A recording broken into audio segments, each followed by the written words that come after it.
For the most part, Super Mario Odyssey is pretty free of trick jumps, but there is one in particular, in Snow Kingdom, that has quite the reputation. And we are talking about Odyssey, so of course it has Dram in the name. Today, we're going to be taking a look at Snow Dram. Snow Dram is a tight jump done at the end of Snow Kingdom's 80% and World Peace routes that is known for being difficult to learn and has taken the lives of many on-pace runs. In 80%, initial timings pointed towards it saving around 10 seconds. It's probably more now with faster setups and strats, and in World Peace, only as little as 2 seconds. But you're not here for the spec sheet. So how do we do this thing? The first important thing to mention about the Snow Dram route is that your visit to the shop within Shiveria is moved to the end of the route instead of towards the beginning. This is because we warp from the shop back to the Odyssey to perform the jump. When coming out of the pipe after Goomba Room, throw Cappy directly behind you and instantly dive. Then, holding your analog stick to the right towards the wall to get Mario to roll directly into the shop door. Getting this angle correct is a bit of a learning curve, and you might spend most of your time either bonking into the sign or running into the Shiverian, but eventually you'll find the angle you need and you'll never forget it. Once you purchase the moon, warp back to the Odyssey. Make your way on top of the Odyssey. The way I do this is by buffering a spin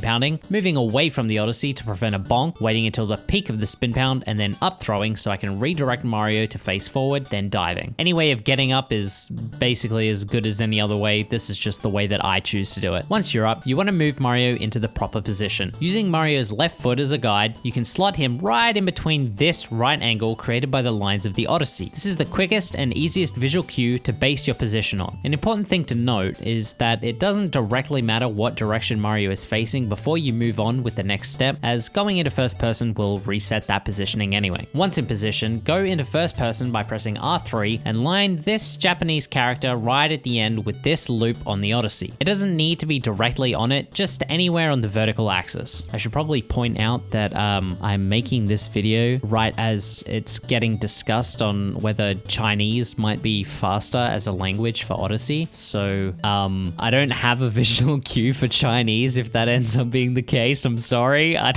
Rough, dude. What the heck is happening? As soon as you're lined up, exit first person and instantly throw out and hold Cappy. While still holding out Cappy, jump and ground pound into a roll. As soon as you start rolling, hold directly left on the analog stick and continue to hold it to initiate the vector required to make this jump work. You want to continue holding left until you see the camera center behind you by itself and Mario falls below about halfway down the screen. Once you're in the right position, shift to holding forward and throw out Cappy. Delay for just a moment, then cap dive. Once you see Cappy return to Mario, initiate a rainbow spin by pressing the B button. Wait too long and you won't get a rainbow spin, and hit it too early and you won't get enough distance. After the rainbow spin, delay for a brief second, then throw Cappy forward once again. This is going to sound like a broken record, but once again, delay for just a second, then dive towards the platform. Once you make it, the optimal strat is to roll boost, then clockwise spin throw roll cancel while aiming towards the chest. But I know most of you don't mess around with spin throw roll cancels, so the easiest replacement to that is to just roll boost and roll cancel normally, aiming towards the chest. Once you've grabbed the moon, dive and recenter the camera using one of your bumper buttons, then roll boost. There are a few options you have here. The optimal strat is to roll cancel, hold out Cappy, bounce off of Cappy, do a fancy vector, and spin throw to the globe without ever touching the floor. But this is a strat I pulled straight off the BTT sheet and isn't overly necessary. A lot of people I see simply roll cancel over the edge, cap dive towards the platform, jump, and spin throw. It's just as effective and gets the job done here. You could also skip the roll cancel entirely if you're not comfortable with that and just jump off the edge, vector a little, and cap dive onto the platform. Once you've got the normal Snow Dram down, there is something you can add in to make it a bit easier to recover from more sketchy setups. You can add 2 smaller vectors into the jump to just get you those extra pixels you need in those times you're most desperate. Adding a tiny vector in after the first cap dive and during the rainbow spin has saved my butt on more than a few occasions. I do recommend learning these only after you've learned to do the basic Snow Dram, as adding in the extra analog stick movement is going to hinder you a bit when you should be focusing on simply learning the timings and how long you should be delaying everything. But with that out of the way, that's all there is to it. Start saving 10 seconds, gamers. If you're ready for it, don't pull a me and learn it too early, and then throw a world peace run that's 40 seconds ahead, and then cry a little bit. It happens, man.